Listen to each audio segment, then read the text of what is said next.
জামশেদের থেকে তুমি টাকা লোন নিছো? সিফু, আমি তোমাকে কিছু জিজ্ঞেস করছি।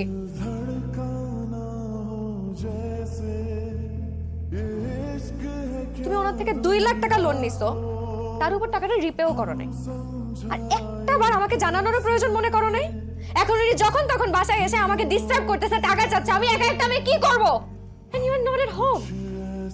পালাই পালাই বেড়াইতেছো। What's wrong with you? তুমি ওনার টাকা শোধ করবা কবে? কি ব্যাপার, কথা বলতেছো না কেন? দিয়ে দিব। সিফু, তুমি একটা জবও করো না, মাঝে মাঝে কি একটা সাইড বিজনেস করো, টাকা আসে আবার নাই, নাই মানে নাই, একদম নাই। তারপর তুমি ফোন বন্ধ করে 4-5 দিনের জন্য তোমার ফ্রেন্ডদের সাথে ট্যুরে চলে যাও। আমি তোমাকে ফোনে পাই না, তুমি কোথায় আছো, কি করতেছো, আমি কিচ্ছু জানি না, কিচ্ছু জানি না। Are you cheating on me? No no no no no no, আমি তোমাকে ভালোবাসি। তোমার এই ভালোবাসা না আমার জন্য একটা প্রেসারের মতন হয়ে গেছে, বিশ্বাস করো।